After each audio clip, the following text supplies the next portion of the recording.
Welcome back to SK Wonder Kids, and we are back with a special event today.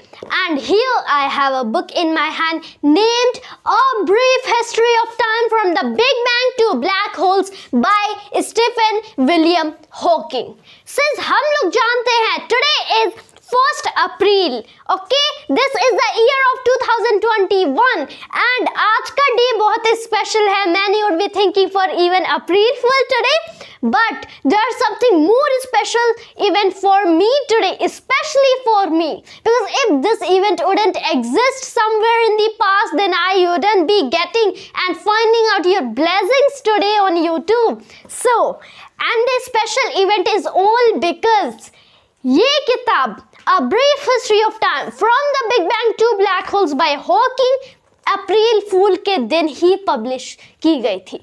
And this is the absolute best book I have ever read on physics. इससे अच्छी book कोई नहीं लिख सकता, and it is not possible for Einstein, Feynman, and like this even Levin.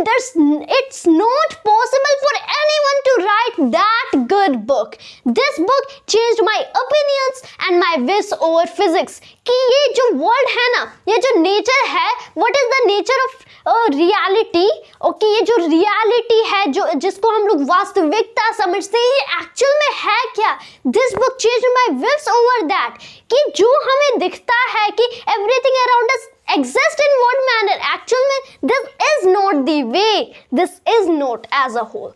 Because this is the best book I have ever found on physics, and such book can never be written and will never be written even in the future. So I would like to say कि the year was of 2000 when this book A Brief History of Time was written on 1st April. Actually, that's just April Fool for you today because that's also event today. 2000 नहीं था, year था 1988. That was you can consider it as April Fool from me. So this is true कि year था 1988 का जब A Brief History of Time from the Big Bang to Black Holes publish की गई थी on April Fool. क्योंकि पहले ये publish हो सकती थी, लेकिन बाद में जब स्टीफन हॉकिंग ने इस बुक को देखा, जब ना since it is published by bantam books, जो पब्लिशिंग कंपनी है, दैट वाज बैंटम बुक्स, जब पहले सबसे पहले पब्लिश होने वाली थी तो स्टीफन हॉकिंग को इसकी एक कॉपी सेंड की गई और उन्होंने फाइंड आउट किया कि बहुत सारे diagrams and words and letters में बहुत सारे एरर्स हैं, इसलिए इस बुक को और इम्प्रूव किया गया और फिर फाइनली अप्रैल फुल यानी 1st April in the year of 1988 ये बुक पब्लिश हुई थी. And then from then up to now it's been the record breaking bestseller in physics. मतलब फिजिक्स में ना सबसे अच्छा इसी बुक को I will consider. अब मैंने बहुत सारी टेक्स्ट बुक पढ़ा हूँ, बहुत सारा पढ़ा हूँ. I have studied Levin and Feynman and मैंने आइंस्टीन को भी पढ़ा है, बहुत सारी हॉकिंग की भी बुक पढ़ा हूँ and so on. बहुत सारी फिजिक्स की बुक पढ़ा हूँ, but I never find any book to match this. कोई ऐसी बुक मुझे नहीं मिली जो इस बुक का मुकाबला कर पाए. There's none. All the books of the world one around and this book will be over one. Suppose आप यहाँ से ना एक पुली बांध दो. Okay, for the knowledge of physics. अगर फिजिक्स की नॉलेज बात करें, यहाँ से एक पुली लटका दो, यहाँ पे दिस साइड सारे बुक ऑफ द वर्ल्ड की नॉलेज पुट कर दो दिस साइड. इस एक बुक की पुली कहाँ जाएगा? कहाँ? कौन सा एक्सेलरेशन होगा? यहाँ पे एक्सेलरेशन होगा. इस बुक का नीचे एक्सेलरेशन होगा, उन सारी बुक्स का ऊपर एक्सेलरेशन होगा. टेंशन हाई हो जाएगा, इतना हाई हो जाएगा, एक्सेलरेशन इतना हाई हो जाएगा कि स्ट्रिंग भी टूट जाएगी. मजबूत से मजबूत स्ट्रिंग रोप टूट सकती है. But because the weightage of this book, अगर हम लोग देखें, हल्की बुक है but the knowledge put inside it can change your life as a way. I would like to read some of the books contents. यहाँ पे मेरे पास है and I just got a little bit early. I think जब मैं एकदम 4th class में था तब मैंने ये बुक पढ़ा था and from then up to now I've been continuously reading physics. क्योंकि उस टाइम ही मैंने 9th 10th का फिजिक्स पढ़ा हुआ था, एक चैप्टर. 9th में से तो 0.5 चैप्टर फिनिश किया था, 10th में से 1.5 फिनिश किया था, तो भी कोई इफेक्ट नहीं आया इतना फिजिक्स के टूवर्ड. लेकिन ये बुक पढ़ा and from then I am continuing physics and will be जैसे ना here I would like to say some words यहाँ पे praise for a brief history of time given है. Newsday had said that he has certainly done more to make the idea of a Big Bang and the beginning of the universe coherent and thinkable than any physicist since Einstein. The reader can't help but imagine that if Einstein had tried to write a book for non-physicists, it might have been like this. मतलब कहना ये है कि अगर professor Albert Einstein भी चाहते कि non-physicist के लिए बिना कोई इक्वेशन पुट किए अगर कोई बुक लिखना चाहे, वो बुक इससे डाउन हो सकती है, इसके इक्वल हो सकती है, लेकिन इसको एक्सीड करना नहीं पॉसिबल है. It has been abandoned according to the certain laws of physics. जैसे हम लोग कितना कोशिश कर ले, कितना डेवलप कर जाए, हम वो साइंस फिक्शन जैसे स्टार वार्स और स्टार ट्रेक जैसे ना हम लोग स्पीड ऑफ लाइट को एक्सीड नहीं कर सकते, because we are breaking the laws of physics. हम लोग नहीं कर पाएंगे. And I would be very much hurted अगर किसी ने ऐसी मशीन बना दी जो स्पीड ऑफ लाइट को एक्सीड कर सकती है. मुझे बहुत दुख होगा क्योंकि तब फिजिक्स के लॉज ब्रेक होंगे. And I would like to say कि एक नया फिजिक्स का लॉ बनना चाहिए that this is the best book और इसको एक्सीड नहीं करना चाहिए, कोई नहीं कर पाएगा. This is not only about a book about cosmology, astrophysics and all the physics astronomy. This is a book about God. This is a book to know the mind of God. कैसे हम लोग वो thoughts जान सकते हैं जो God के mind में थे जब he was creating the universe. So that's the Hawking. Professor Hawking takes us through the ideas of Ptolemy, Aristotle, Copernicus, Galileo, Newton, Planck, Einstein, and indeed Hawking himself. Because I would like to also tell about his one of the discovery means Hawking radiation, the first theory ever published in physics, जिसने both quantum mechanics and relativity का इस्तेमाल किया था. So that was a revolutionizing moment. I would like to read the book's contents. Okay, that would be very good. तो पहले तो contents में यहाँ पे given acknowledgements, which is written by Professor Stephen Hawking और introduction by Carl Sagan. अब जो Carl Sagan है ना, he is also one of the greatest physicists. बहुत अच्छे physicist हैं वो भी, and he has also worked in the field of extraterrestrial life. Here is first our picture of the universe. इस चैप्टर में if I really talk तो इस chapter में ऐसे एक्सप्लेन किया गया है कि कैसे in the very early time जब हमें रियली में साइंस के बारे में कुछ नहीं पता था, फिजिक्स के बारे में कोई नॉलेज नहीं थी, उस टाइम पे कैसे टोलेमी एंड एरिस्टोटल ने पूरे वर्ल्ड को रिवॉल्यूशनाइज किया था by saying many of the things where Aristotle in his book on the heavens in I think 340 BC अपने बुक ऑन द हेवंस में पब्लिश किया that earth is a sphere. He was able to put forward some of the good arguments to say earth was a round sphere. और इस book में ऐसे explain किया गया है. I would like to also say कि जब हमारे एक्लिप्सेस होते हैं, whether that is solar eclipse और लूनर एक्लिप्स, अगर हम लोग लूनर एक्लिप्स ले ले तो यहाँ पे हमारा सन होता है, यहाँ पे अर्थ होता है एंड यहाँ पे मून होते हैं, just in descending order of size. अब जब सन की रेज अर्थ पे फॉल करती हैं तब अर्थ की शैडो बन जाती है मून पे, जिसकी वजह से मून की बेस क्लियर नहीं आती. लेकिन ये जो एक्लिप्स ओकर होती है, जो शैडो अर्थ की मून पे फॉल होती है वो हमेशा राउंड होती है. दैट इज ऑलवेज स्फेरिकल, वो राउंड होती है, सर्कुलर होती है. ऐसा क्यों होता है? Why is that the condition? क्योंकि अर्थ राउंड है. अब अगर अर्थ सच में एक फ्लैट डिस्क थी, I would like to speak a story before explaining much. written in this book I think in the first chapter. Okay, जो फर्स्ट चैप्टर में first line है of the book that is, उसमें ये story बताई गई है कि a well-known scientist, some say it was Bertrand Russell, once was giving a public lecture on astronomy, defining how the Earth orbits the Sun and the Sun in turn orbits the vast collection of stars called our galaxy. उसके बाद क्या हुआ? At the end of lecture of that scientist, एक old lady खड़ी हुई. अब उसने from the back बोला कि whatever you have told us is rubbish. The Earth is really a flat disk lying on a tower of turtles. बाद में उस साइंटिस्ट ने बोला what is the turtle lying on? तो she spoke that you are very clever young man, very clever, but there's turtles all the way down.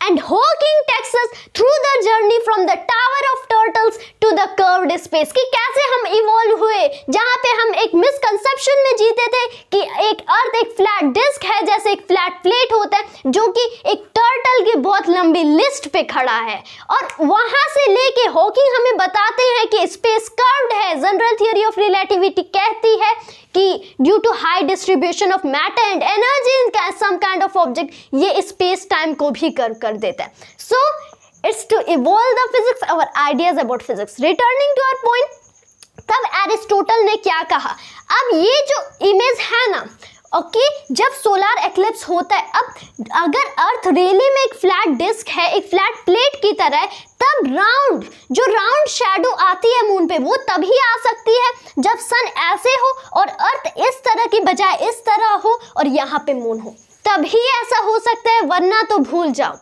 Either you forget or you accept that the earth is really a round. Earth is spherical. It's not a circle, it's spherical. Circle और spherical में difference होता है. Circle is a 2-dimensional object, sphere is a 3-dimensional object. चलो, तो of course यहाँ पे बहुत ही interesting chapter है. Okay, the first chapter as always. And then is space and time. यहाँ पे बताया गया कि स्पेस टाइम एब्सोल्यूट थोड़ी ना है। न्यूटन मानते थे दैट टाइम इज एब्सोल्यूट। अब न्यूटन मानते थे कि स्पेस एंड टाइम में खास रिलेशन नहीं होता, लेकिन आइंस्टीन ने बताया that there exist something called space time. Space and time को डिफरेंशिएट कर ही नहीं सकते। You can not do that. You do not have the rule, you do not have a right to do that. Because space and time are related. Space-time is a 4-dimensional space. That's indeed good chapter where it is explained the idea of ether of the earlier and later special theory of relativity and also the general theory of relativity. फिर आता है the expanding universe in which even Hawking had a contribution.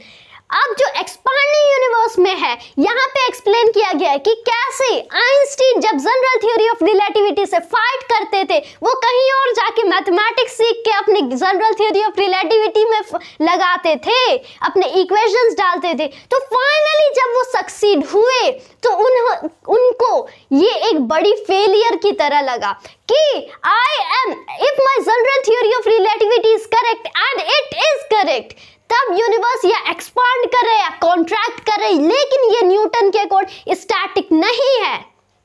The universe isn't static. अब this was a big mistake. Einstein को लगा कि ऐसा नहीं हो सकता, यूनिवर्स स्टैटिक है, लेकिन बाद में इसी को इम्प्रूव करने के लिए उन्होंने अपने इक्वेशंस में कॉस्मोलॉजिकल कांस्टेंट डाल दिया, जिसकी वजह से यूनिवर्स लगने लगा कि ये स्टैटिक है। लेकिन बाद में Edwin Hubble, a great physicist, जिन्होंने parallax and all the methods का यूज करके बहुत सारी डिफरेंट गैलेक्सीज के डिस्टेंस बताए from our Milky Way galaxy and our earth, तब उन्होंने बताया wherever you look in the universe the different galaxies are moving away from each other. ऐसा तभी पॉसिबल है जब यूनिवर्स एक्सपांड करता हो, when the universe is expanding. Suppose मैं एक एग्जांपल लेता हूँ, अच्छा सा एग्जांपल है, एक बैलून ले लो आप। अब अगर ये बैलून इन्फ्लेटेड है एट दिस टाइम, इस पे आप दो बहुत करीब डॉट्स बना दो, ओके, वेरी क्लोज। सपोज इतना बड़ा बैलून है, यहाँ पे 2 डॉट्स बना दो। अब इस बैलून में आप एयर फिल करो, आप देखोगे जैसे ये बैलून बढ़ता होगा, जो डिस्टेंस बिटवीन 2 डॉट्स होगा वो भी बढ़ता रहेगा। You will notice that, even you can try as a thought experiment, okay, you will notice that the distance between dots will be increasing if the balloon will be expanding. वैसा ही हो रहा है हमारे यूनिवर्स के साथ। अब बाद में जब फ्राइडमैन के मॉडल आए कि यूनिवर्स इज एक्सपांडिंग, बाद में आइंस्टीन को लगा कि the cosmological constant was the biggest mistake of my life. मुझे कॉस्मोलॉजिकल कांस्टेंट की जरूरत नहीं थी, that's enemy to my general theory of relativity and physics, क्योंकि मेरी पहले वाली ही थ्योरी सही थी, जो मुझे एट फर्स्ट मिला वो सही थी। सो ये एक्सपांडिंग यूनिवर्स में बाद में हॉकिंग ने बताया ये लॉ यूनिवर्सली फिर भी एक्सेप्ट नहीं हुआ, और फिर इन the year of 1970 and Hawking wrote a paper on big bang, और वो तो एक्सेप्ट हो ही गया because he was just such a unique man. और तब से आज तक हम लोग बिग बैंग में बिलीव करते हैं कि the universe existed with a singularity. लेकिन मैं एक बात भी कहूँगा, बाद में हॉकिंग ने बोला, जैसे Einstein said that the cosmological constant was biggest mistake of my life, Hawking ने अपनी बुक में लिखा that paper was biggest mistake of my life. So this is rather funny, लेकिन हाँ ये सच है। बाद में हॉकिंग ने दूसरी थ्योरी निकाली that universe didn't begin with a singularity, actually there's no boundary proposal, universe के पास कोई बाउंड्री नहीं है। ये सच बात है, यूनिवर्स के पास कोई बाउंड्री नहीं है, लेकिन फिर भी यूनिवर्स फिनिट है। This is seeming to be ridiculous, लेकिन यूनिवर्स के पास ना ही कोई बाउंड्री है लेकिन ना ही इनफाइनाइट साइज है, क्योंकि अर्थ के पास फिनिट साइज है फिर भी कोई बाउंड्री नहीं, वैसे ही हमारा यूनिवर्स है। So next is uncertainty principle, जो चैप्टर मैं भी नहीं समझ पाया था एट फर्स्ट, बाद में सेकेंड टाइम रीड किया नहीं समझा, थर्ड टाइम भी रीड किया नहीं समझा, हाँ बाद में थोड़ा बहुत समझा था।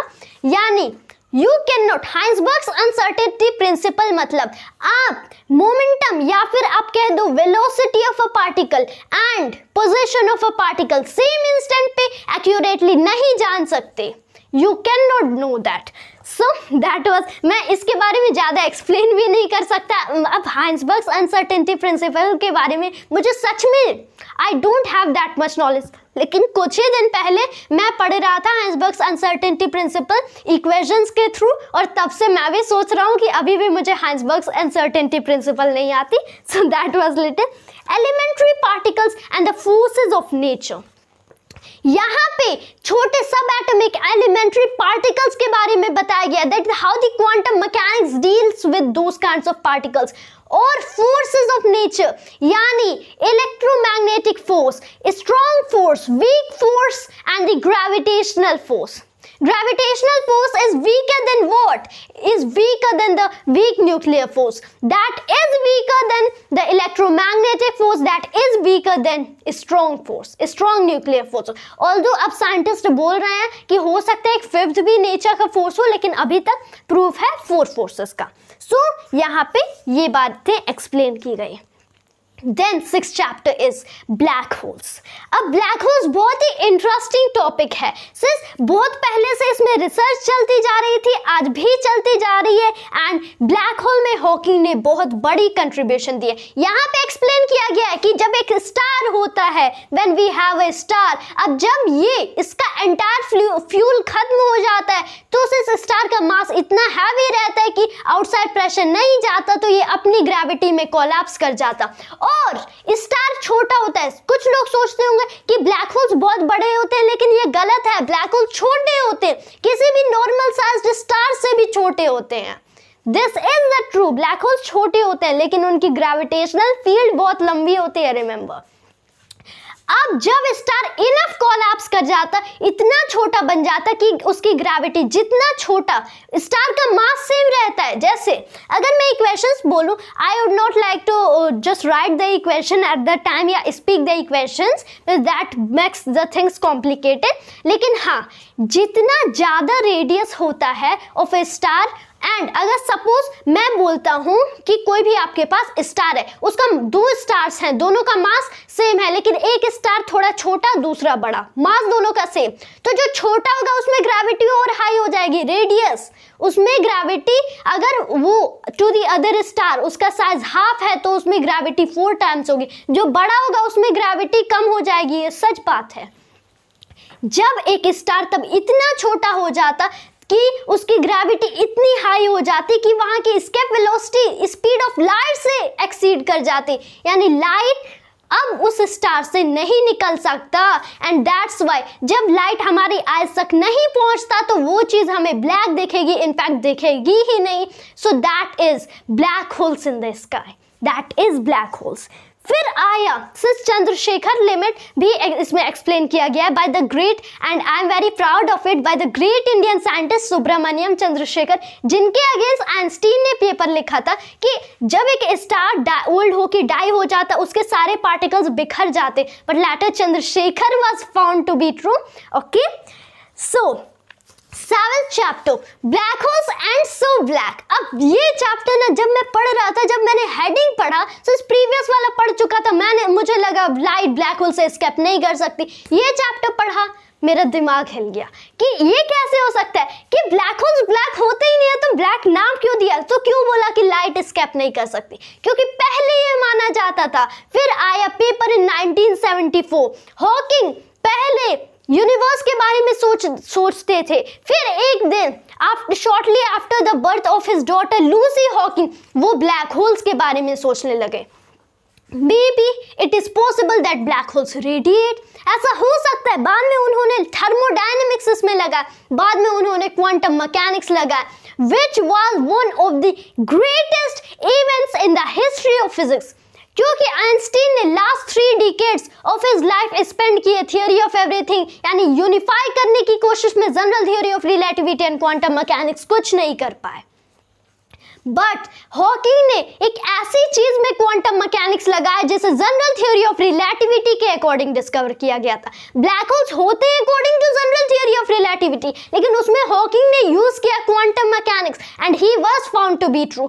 आज उनकी डिस्कवरी ट्रू फाउंड हो चुकी है since he is not alive, वरना उन्हें नोबेल प्राइज श्योरली दिया जाता, क्योंकि रिसेंटली प्रूव हुई है तो ही is not alive eight the time, वरना उन्हें नोबेल प्राइज जरूर मिलता।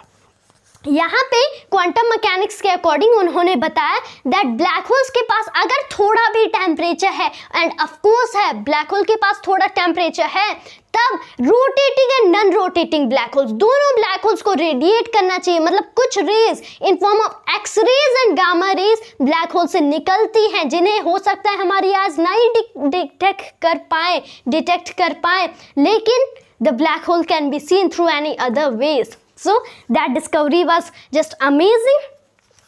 Then is the origin and the fate of universe, जहाँ पे ये बताया गया कि क्या बिग बैंग थ्योरी सही है, नो बाउंड्री प्रपोजल सही है, एंड ऑल। बाद में बताया अगर बिग बैंग सही है तो there should be another singularity, जहाँ पे एक सिंगुलैरिटी पे यूनिवर्स को एंड होना चाहिए, and that will be known as big crunch.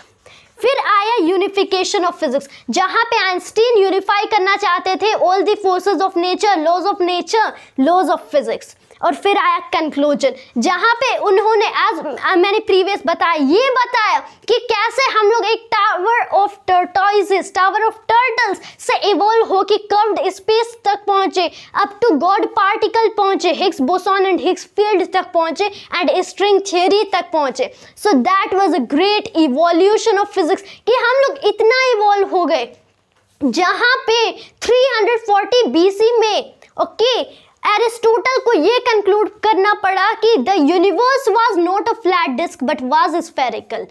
और जहां तक where some other great scientist ने बताया कि यहाँ पे 4 डायमेंशन यूनिवर्स में नहीं, but according to M theory 11 या फिर 26 डायमेंशन होते हैं। So that was evolution of physics, that is all evolution of physics. And I would like to say something कि इन 1928 में ना मैक्स बोर्न ने प्रेडिक्ट किया था that physics as we know it will end in 6 months। ऐसा prediction हुआ था कि फिजिक्स 6 महीने में एंड हो जाएगा 1928 से, लेकिन आज भी साइंटिस्ट थ्योरी ऑफ एवरीथिंग पे काम कर रहे हैं, कुछ नहीं हुआ। हमारे हाथ थ्योरी नहीं लगी, तो फिजिक्स इतनी जल्दी नहीं खत्म होने वाला, दैट विल बी नॉट। और मैं चाहूंगा भी नहीं कि फिजिक्स खत्म हो जाए, तब मजा नहीं आएगा, there will be no fun then in solving the physics. तब हमारी कंट्रीब्यूशन क्या रहेगी? सो आई वांट कि हमारे लिए भी कुछ फिजिक्स छोड़ दिया जाए, so that we can contribute to physics and our name will be written in the books.